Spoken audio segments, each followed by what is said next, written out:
Catch. Nuts.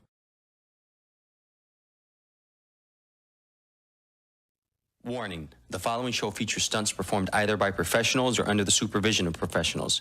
Accordingly, MTV and the producers must insist that no one attempt to recreate or reenact any stunt or activity performed on this show.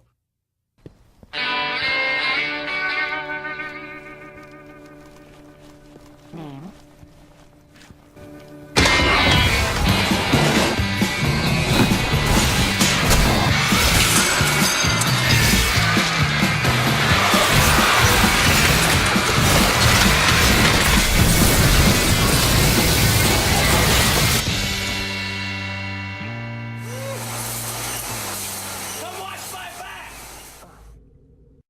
Hey everyone, my name is Numbskill, and welcome to my second video game review.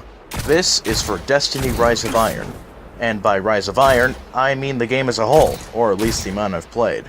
I'm going to be splitting this review into 5 sections: developer history, story, gameplay, soundtrack, and overall opinion. So, let's not waste any time and explain why this game was made. Section 1. Developer history. If you're not familiar with Bungie, then you should at least be familiar to their games, in particular, the Halo series. Their first announcement for their Halo game series was at an Apple presentation back in 1999. Yes, Halo was originally for the Macintosh. I know, shocking, isn't it? But that was not their first game. The games that came out before that include Gnop, Operation Desert Storm, Minotaur the Labyrinth of Crete, Pathways into Darkness, the Marathon Trilogy, Abuse, Myth the Fallen Lords, Myth 2 Soulblighter, and Oni. The Marathon and Oni games would create inspiration for elements in the Halo series, such as the Forerunner symbol, which, in turn, is what 343 Guilty Spark visually represents, and the name for the Area 51 of the Halo series, Oni. Bungie made a deal with Microsoft and released Halo Combat Evolved in 2001 for the original Xbox.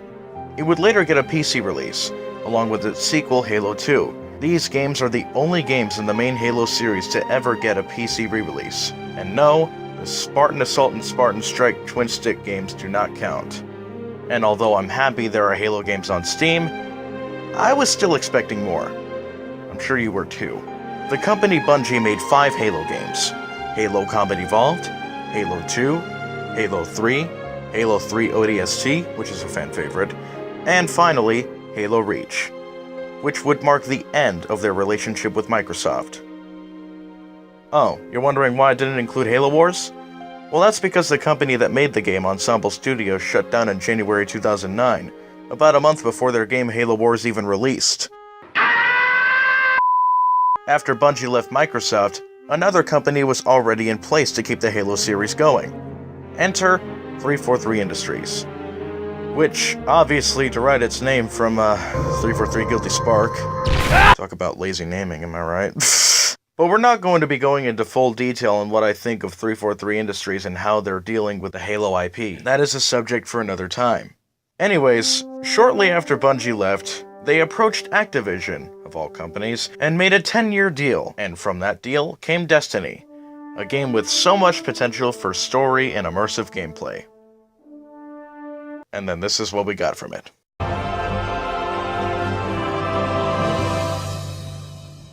That's it? What the fuck?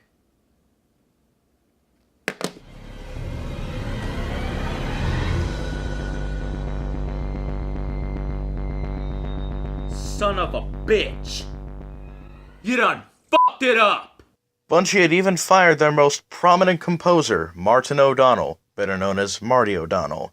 There was a lawsuit and stuff, but that's only half of what happened. To explain more, we must move on to Section 2. Section 2. Story. Destiny starts out in present day, where 3 identical astronauts with guns set foot on Mars. Why do they need guns? Well, because it's a video game. I don't know. The 3 astronauts scale a bunch of mountains until suddenly it starts to spontaneously rain for no apparent reason, as they spot a giant floating orb on the horizon. According to the all-seeing narrator, It is called the Traveler. It came to the solar system and granted humanity a bunch of technological mumbo-jumbo and fancy stuff like that. Fast forward to the 2700s, the darkness... What kind of name is that? Like, really? What kind of name is that? Finds the Traveler and everything ends. Not really. You start off in old Russia as your original character, Do Not Steal, the Guardian. A ghost, voiced by Peter Dinklage, I mean Nolan North, aka Nathan Drake, the Penguin of Deadpool, resurrects you because you apparently died a long time ago. Then the Fallen show up and you have to fight through them until you get to your Arcadia-class jump ship thing. You arrive at the tower, and along with a bunch of other blindly attracted Halo fanboys and Call of Duty quote-unquote veterans. After a few missions in the Cosmodrome, you meet the guy who speaks for the Traveler, called the Speaker, who is voiced by Bill Nye. No, not that Bill Nye. This Bill Nye, with the weirdly spelt last name that will continue to confuse countless civilian simple minds for generations to come. Such as yours! He then proceeds to spout exposition that will never be properly explained. Then you go to the moon and fight the Hive. I'm just gonna be skimming through year one story due to how rushed it is in the first place. Later on, you go to Venus and you meet a similar character called the Exo Stranger, voiced by Lauren Cohan. Reason why I'm saying all these voice actors' names is because I need to pinpoint who sold their soul to the devil and who didn't. And also, her character, the Exo Stranger, even says, word for word, no joke, I don't even have time to explain why I don't have time to explain. I don't even have time to explain why I don't have time to explain. Jesus, it's like they hired a bunch of pre-K students to write this. Cut to later, you meet the Awoken and their queen, Mara Sov, voiced by Kirsten Potter, as well as her brother, Prince Uldren Sov, voiced by Brandon O'Neill. Personally, Mara Sov is one of those characters I wish was fleshed out more, and also looks visually appealing with her exotic hair and her unique outfit. I even did a piece of fan art of Mara Sov. Tell me what you think in the comments below. Now back to the review. The Awoken tell you to get ahead of some Vex that you have to fight, gatekeeper thing, I don't know. So to do that, you must go to Mars and deal with the Cabal. Ugh, those fat people. Ugh! Later, you, bring the head and you gain the Awoken's trust, and you gain access to the Black Garden in order to defeat a bunch of giant Vex statues that, to be completely honest, is one of the worst boss fights I've ever fought in a video game in my entire life. The first year of the game ends with a stupid speech given by the speaker, and you getting an absolutely useless piece of shit gun from the Exo Stranger, and you never see her again, ever. Really, that's the last time you see her throughout the entire game. Really? Fast forward to 2015, Bungie hires actual writers, and so begins The Taken King. Yes, I'm skipping The Dark Below and House of Wolves because who actually cares anyway? The story begins with Mara Sov and the Awoken getting their asses handed to them by a new villain named Oryx, voiced by... Actually, Bungie's never revealed who voices Oryx, and the voice actor himself prefers to remain anonymous. Well, whoever voiced Oryx, you did a mighty fine job. I really hope we hear you again soon. Maybe in another video game. I hope so. Anyways, Oryx, the Taken King, who is now an actual antagonist for Destiny, uses his ship, the Dreadnought, to pretty much obliterate the Awoken's entire fleet in one fell swoop. And Mara goes on to say it was all part of the plan, whatever plan that is. Later, your original character goes to Phobos and meets the Taken. You then run like hell to reach your ship and barely escape. We are then introduced to the three vanguards. Ikora Rey, voiced by Gina Torres, Commander Zavala, voiced by Lance Reddick, and Cade Six, voiced by none other than the legendary Nathan Fillion, better known as Edward Buck from Halo, Richard Castle from Castle, and probably most famously as Captain Malcolm Reynolds from Firefly. Cade Six is the only character in Destiny to have actual characteristics, and is not a one-sided character like everyone else. But, speaking of which, we are also introduced to another one-sided character. Enter Eris Morn, voiced by Morla Goronda. Oh, those eyes. Oh god, those eyes. What in the world? Oh, no! Get away from me! No, stop it! It's too much! Ah! You are then told in order to defeat Oryx, you require a different kind of level in power. If you are a warlock, you get Stormcaller. If you are a titan, you get Sunbreaker. And if you're a hunter, you get Night Stalker. Nailed it. First try. I was about to say either Nightcrawler or Nightwing. That's how much I've lost faith in this game. You are also secretly assigned by Cade 6 to find a stealth drive for Eris Morn's ship. And you find it, and it also leads to probably the best cutscene in all of Destiny. Because it actually has funny dialogue.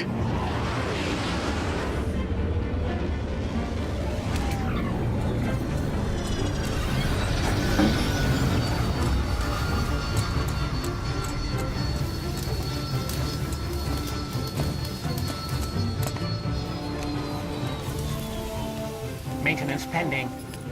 Requesting visual confirmation. Yep, that's the last one. Port side. Confirmed. Interest in tech, Cade? Isn't this Eris Morn's ship? Is it? Huh. You know, you're a true artist. Can't even see the join. Cute.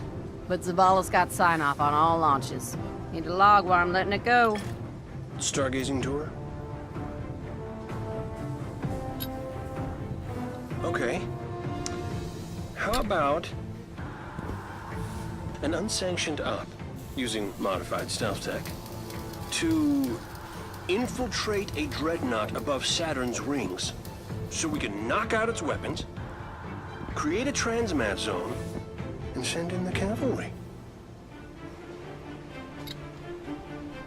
How about test flight? We'll be waiting for you when you're ready. Me? Oh, I'm not flying that thing.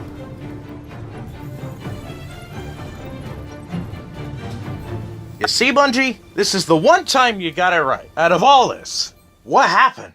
What happened to you, my baby? I thought you were well. I thought you weren't sick. But apparently you've caught a disease of the bad riding syndrome. You need to get a cure for this disease. And that cure is to fire whoever you hired and hire whoever you fired. And vice versa. If you don't get the joke, then whatever. Your original character then attempts to sneak aboard the dreadnought in Eris Morn's ship. And then you're spotted and Eris Morn's ship explodes. And you're left all alone, stranded on the dreadnought. You then have to go through the dreadnought to a certain area to put some beacons and stuff, and then backup arrives, and then you get back to the tower and stuff. Sometime later, Eris Morn tells you that you must become Ascendant in order to reach Oryx, so you must go back to where you went in the Dark Below. Yeah, and get something. I don't know. It's a lot of confusing stuff anyway, so I'm just gonna skip. Fast forward to the final boss fight is Oryx, and you eventually beat him after dying so many times because you suck at first-person shooters, unless you don't, in which case it probably took you less than 10 minutes. And then it ultimately ends with Oryx doing something. Did he kill himself? Looks like he killed himself, but I don't think he did. And then his sword is still there. And then after some sort of random credits, post-credits scene that ultimately shows up after the title shows up again, Eris Morn comes up and then takes the thing from the sword. And is she a villain? Is she not a villain? Are you ever gonna explain it? What is this writing? I can't even! Oh god! I'm not even following a script anymore, I'm going straight from memory now! Ah! Fast forward to 2016, Destiny Rise of Iron, the hopefully final expansion for the first Destiny game.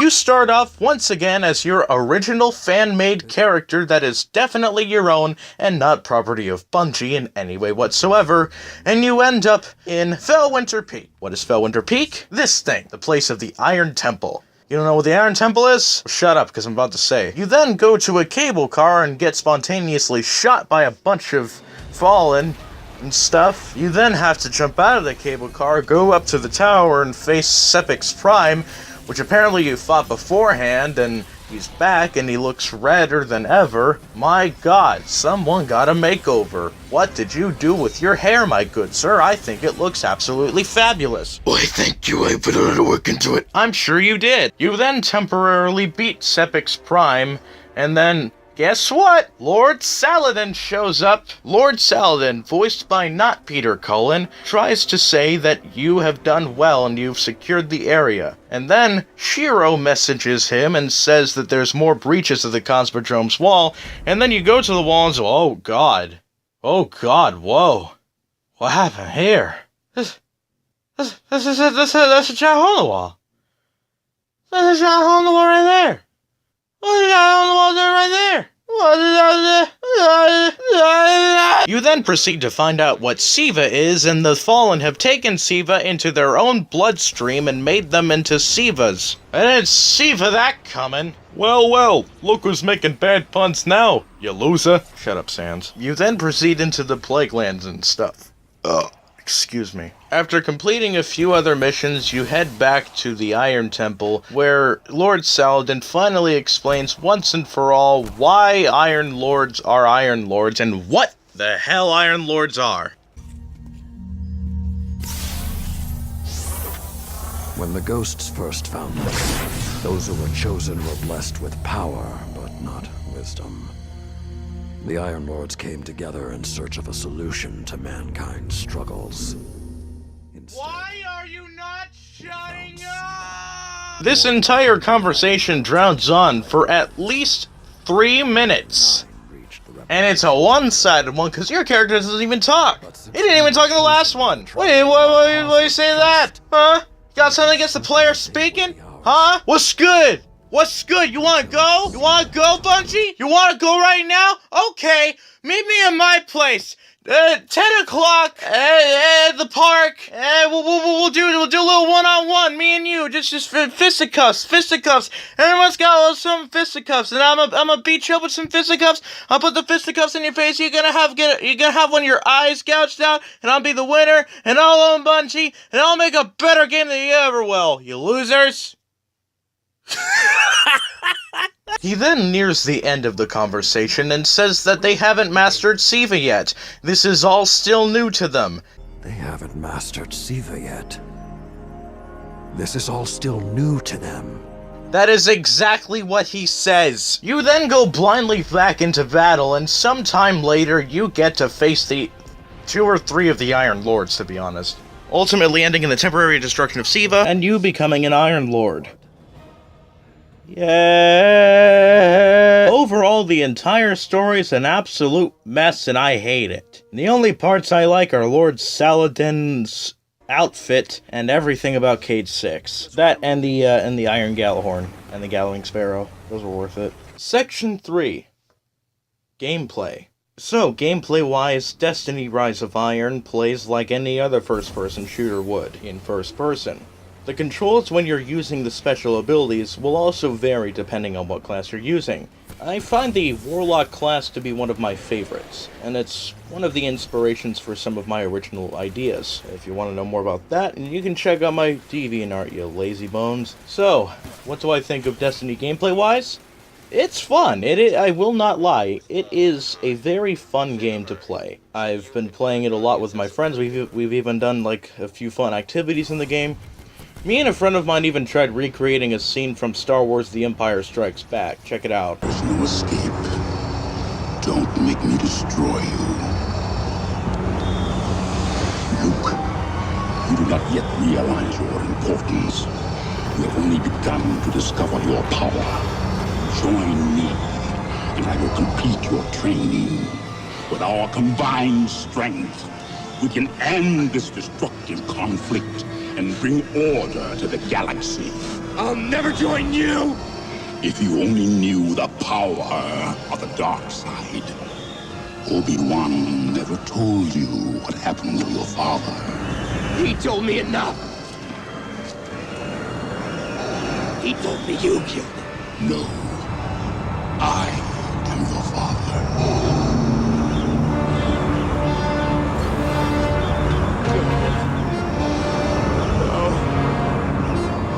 Not true. That's impossible! Search your feelings. You know it to be true. No! No! Luke, you can destroy the Emperor. He has foreseen this. It is your destiny. Join me, and together we can rule the galaxy as father and son.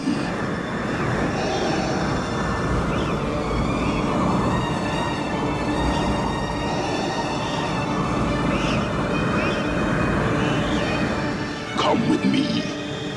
It is the only way.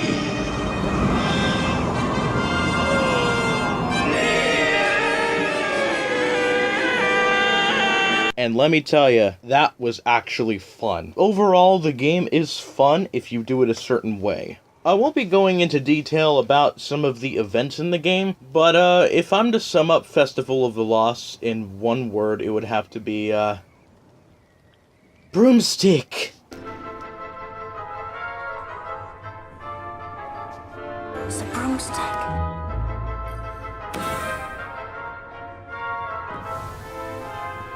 Broomstick.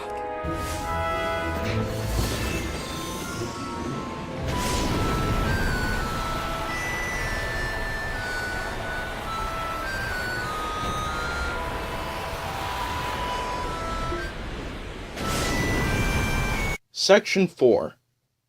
Soundtrack. I am in love with the Destiny soundtrack. I'm sorry, but as bad as Destiny is, there's only one good thing I can truly say about it. It's the music. Sadly, Marty O'Donnell was fired from Bungie, but he really did give an absolutely amazing first impression for Destiny. And his friend Michael Salvatore is still a slave to Bungie, but yet he still gives us good music. And Rise of Iron is also a lot of really good music, especially if you select ones. I know everyone has their favorite song from Destiny for sure. So these are my favorite select pieces of music from the official Destiny soundtrack from all 3 years, in order of year 1 through year 3. So here they are, my favorite tracks from Destiny.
Section 5.